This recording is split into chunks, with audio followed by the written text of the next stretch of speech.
varied in height, but the architects cleverly used a sloping hillside to create one constant roof level. And the whole Park Hill project was built in just 3 years. The flats were a dramatic improvement on the old rat-infested, overcrowded and dilapidated slum housing they'd replaced. Joyce Dyson had just moved into the flats when she was filmed by the BBC. Well, the thing I like best about the kitchen is the sink unit. You can put everything down, including tin cans and newspapers or anything. Of course, you have to tear the newspapers up. Shall we go upstairs now? This is our bedroom. It's a pretty big bedroom, but it's not quite big enough. This used to be the children's bedroom, but we've changed them for a little while. Joyce hasn't been inside a Park Hill flat for more than 40 years. God, Joyce, does this take you back? It really does, yes. Our kitchen was a lot bigger than this, though, where we was. It really wasn't. We had all featured units all around. What was the best thing about moving in? I mean, what was it like?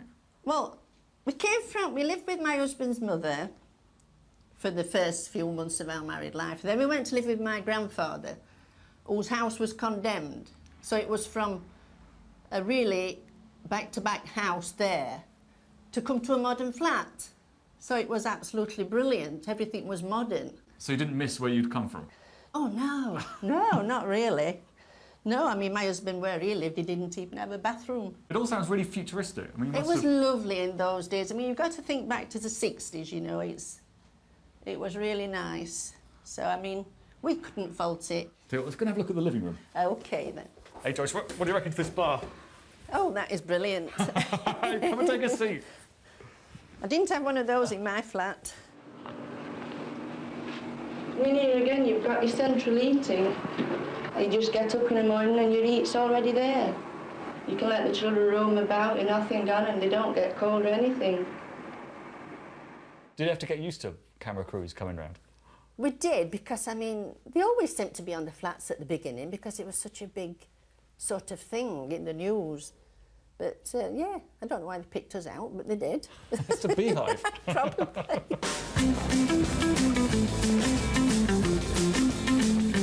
What's amazing from the film as well is just the community. Yes, and so you've got every shop you needed, down on the pavement.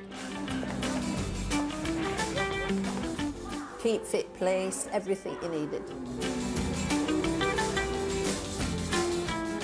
It was a community in a community, and it was wonderful. And it wasn't just hip young couples like Joyce and her husband who loved Park Hill.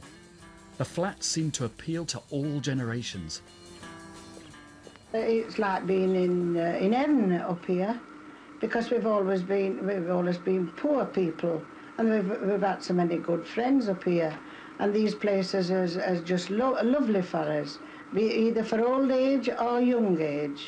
I think it looks a lot better than estates. They're just houses, rows of houses, but here it's modern, compact, not crushed together, just put together, and it looks better than anywhere else.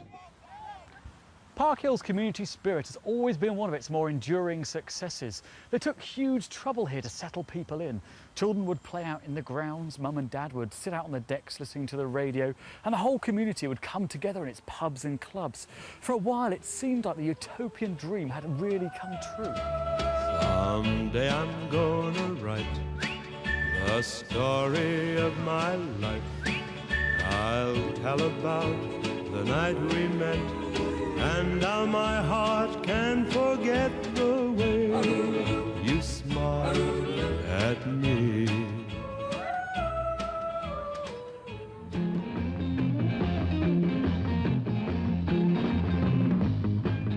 Sheffield boasted about its radical housing estate, and Park Hill became a major part of the city's new image. Many features of the new city are internationally recognised as showpieces of civic development. The massive Park Hill communities make the biggest single development of its kind in Western Europe. Gone is the pre-war smoke and grime, even though steel making is still at the heart of the city's heavy industry. Other councils were inspired by Sheffield's example, but too many built cheap imitations using poor prefabricated materials. The standards have fallen, my value has dropped, but don't shed a tear. Some walk like they own the place. When one of these blocks, Ronan Point, partially collapsed in 1968 after a gas explosion and 4 people died, it was all the proof the critics needed. No wonder modernism found itself on the defensive. Too many council estates were monotonous ghettos shoddily built. But don't confuse Park Hill with those. Park Hill's problem lay more in security or the cost of maintenance. No wonder the place got in such a sorry state. For Park Hill to work, it relied on local government committed to high standards of investment, maintenance and repairs. But what had been affordable in the 60s was a lot more expensive in the 70s. This was a time of soaring inflation, rising energy bills, strikes and unemployment. And Sheffield was in crisis as thousands of jobs were lost in the steel industry.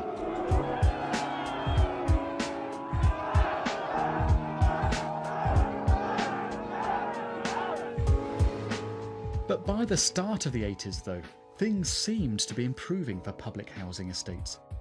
Right to buy was one of Margaret Thatcher's first policies as Prime Minister. Now tenants could buy their council flats and homes with generous discounts.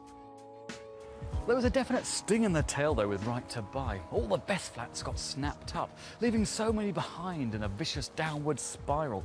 In the 50s, there was no stigma attached to renting your own home. By the 80s, though, we'd gone property buying mad, and council estates had been labelled the last resort for the desperate or the dependent. Bad homes and bad buildings.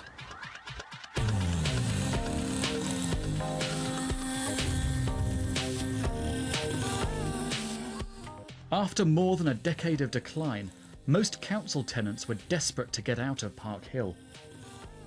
The original community had broken down as families moved away. The concrete building was ravaged by the elements, the lifts had broken down, and the shops and pubs closed up. The estate had started to fill up with short-term tenants and desperate housing cases, and the architect's cosy streets in the sky had become a paradise for muggers and drug dealers.